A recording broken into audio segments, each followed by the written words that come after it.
Some of you have been posting questions for me on the YouTube channel or sending me emails with questions about vibration noise. And specifically, what you want to know is, how can I stop vibration noise that's coming from an outside source, but I can't do anything about that vibration noise? So can I use an anti-vibration pad underneath my bed, underneath my chair, or other furniture to stop the vibration? The short answer is, I don't think it's going to be very effective, but I haven't really been able to demonstrate for you why.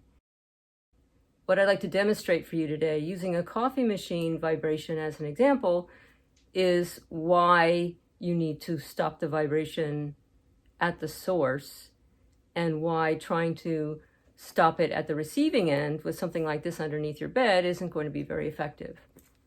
Furthermore, this is all backed by research and science. There are people who have been studying this, writing about it, and writing solutions for this type of construction issue for years. It's not your imagination. The problem is that not very many of these principles actually have been applied in actual building construction.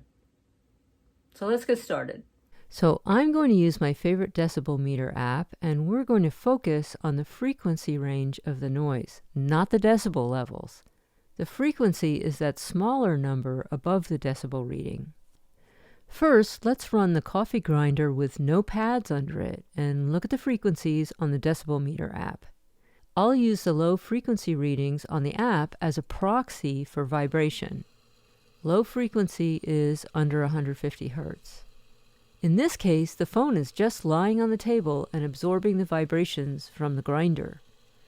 This is similar to when you experience vibrations in your home from an outside source, especially a noise source that doesn't use anti-vibration isolation. Without isolation, the decibel meter app shows frequencies that range from about 123 Hertz, which is a low bass tone, up into some mid-range frequencies from 200 Hertz, 400 Hertz, 500 Hertz, up to a little over 1200 Hertz, which is all mid-range. For the second test, let's run the coffee grinder again without any anti-vibration pads under it, but this time we'll put the phone on an anti-vibration pad to see if it reduces some of that vibration. This is to simulate what might happen if you have vibration noise coming into your home from an outside source and you put anti-vibration pads under your furniture when you try to isolate a small object in a vibrating structure. The frequency range is still low, in the 100s, sometimes going up to 400, 500, 600 Hertz, and one time it went up to 1200 Hertz. So the pad under the phone isn't cutting the low frequencies, and it's kind of similar to the first test. And now let's put the anti-vibration pads under the noise source and see what happens. The coffee grinder is now on anti-vibration pads, but not the iPhone. This time, the decibel meter app shows frequency readings that are mostly from 900 Hertz to over 1200 Hertz, and at one moment it hits 118 Hertz. So the lower frequencies, the simulated vibrations in this case, are mostly eliminated, keeping the frequencies in the mid-range. I interpret this as less vibration because most of the lower frequencies are reduced. And remember, I'm using an app that picks up all types of sound, including airborne noise. Finally, you might wonder, what would happen if there were pads under the source and also under the receiver? So I put pads under the coffee grinder and under the iPhone. Most of the frequencies range from 400 to 800 Hertz, so they're in the mid-range. I see a couple of momentary low frequencies, and the highest peak was at about 1100 Hertz, which was lower than in the other tests. So this combo seems to keep most of the noise in the mid-range, and it reduced the highest peak. This is an imperfect demonstration, but my point is that vibration noise needs to be dampened at the source. Trying to dampen it at the receiving end isn't very effective, especially when your building frame is resonating. And acoustics experts have analyzed this issue, like the authors of this Master Handbook of Acoustics. For example, they say if there's HVAC equipment on the roof and the roof is over an apartment or a room, the common wall or the roof panel acts like a large diaphragm, vibrating and radiating noise into that apartment. You might be able to reduce the vibration in an HVAC system if you mounted the equipment on springs, which were on top of anti-vibration pads.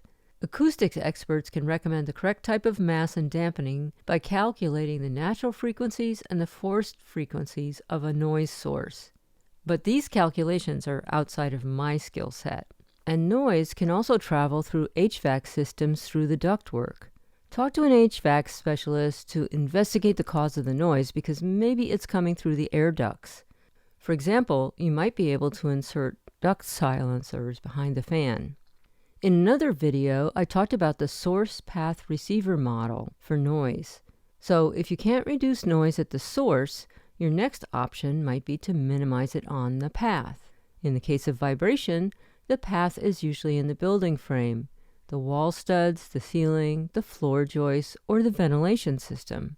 So it might involve decoupling your floor, your walls, or your ceilings from the frame with isolation clips, for an example. And that can get expensive. Your last resort is on the receiving end.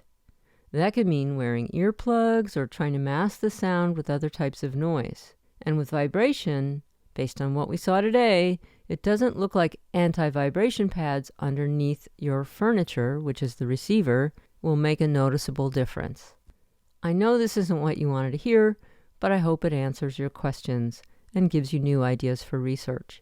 For more information about noise and acoustics, visit soundproofist.com.